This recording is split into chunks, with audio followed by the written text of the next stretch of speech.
aussi depuis ça le membre du comité de coordination pour ce mouvement européen de la souveraineté alimentaire.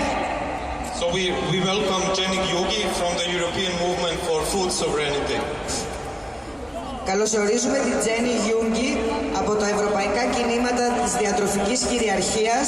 Συμμετείχε στο Ελένη Φόρουμ και είναι μέλος της Ευρωπαϊκής Συντονιστικής Ομάδας για τα Ευρωπαϊκά Κινήματα της Διατροφικής Κυριαρχίας.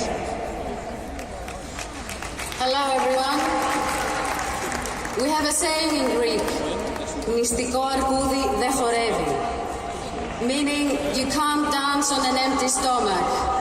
Well, neither can you do anything else. Food is our fuel, and we all know what happens to an engine when it runs on bad fuel. My name is Jenny, and I'm here to talk to you about what to my mind is the only viable way out of this crisis we're in, food sovereignty. Being a Greek, I unfortunately know all too well what it means to lose your national sovereignty, albeit at a time of peace. So I think it even more important for the peoples of Europe to create and sustain food sovereignty. So what is food sovereignty? If I had to describe it in one sentence, I'd say it's about we the people taking control over the food chain, from seed to stomach. It's about being able to decide what we eat, who makes it, how they make it, and what happens with the profits therein. Food sovereignty is about the people's right to healthy and culturally appropriate food produced through sustainable methods.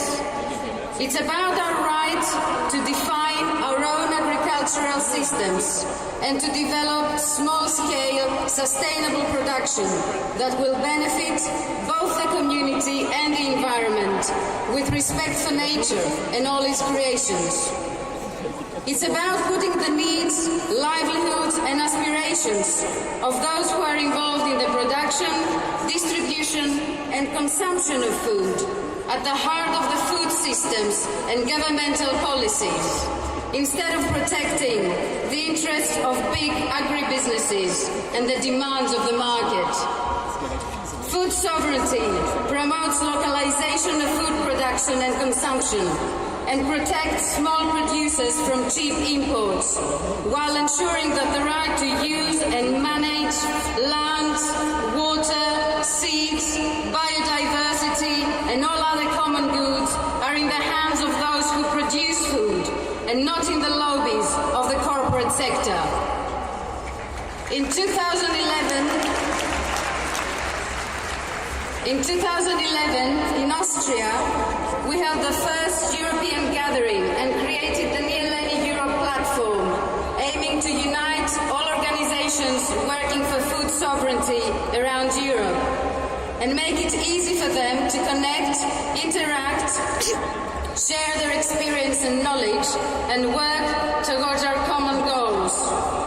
We call out to all those interested to contact us and join our efforts to change the world we live in via our food.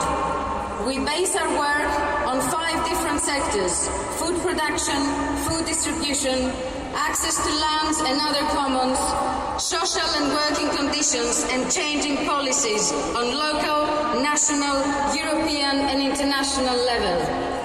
As time is limited, I won't press on with more details. You can find all that on our website, www.neelenieurope.net.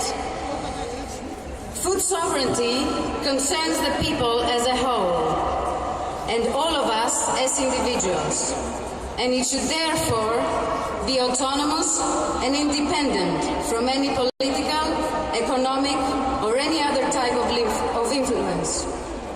Food sovereignty is by the people, for the people, from the people. We're fighting an unequal fight against big conglomerates who are trying to take control over the seeds we plant, the water we drink, the air we breathe, and even the way we give birth to our children.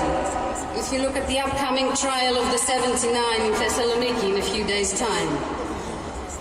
But this crisis is also having an awakening effect, as we are slowly beginning to realize the magnitude of corruption and interconnectedness that exists even within seemingly innocent surroundings.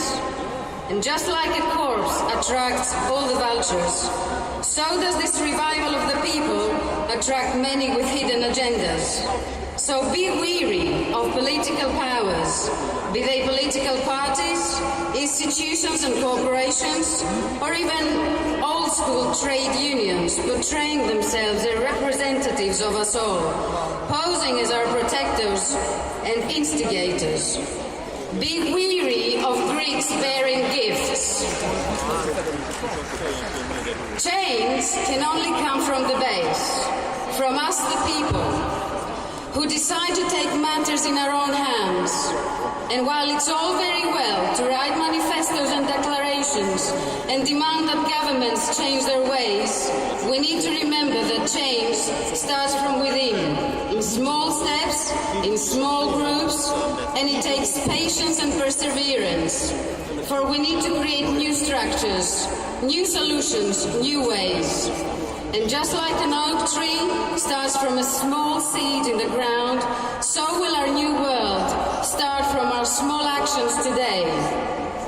So I urge you to go home and plant a little seed in your garden, in your balcony, on your windowsill, but most of all in your heart, and realize the power that lies dormant within you, and realize that it is possible to change. They say that love begins from the stomach. So does the revolution. Thank you.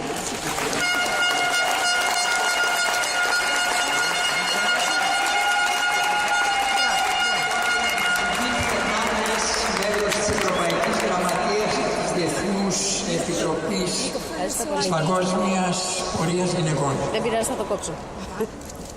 Bienvenue Judith Fernandez.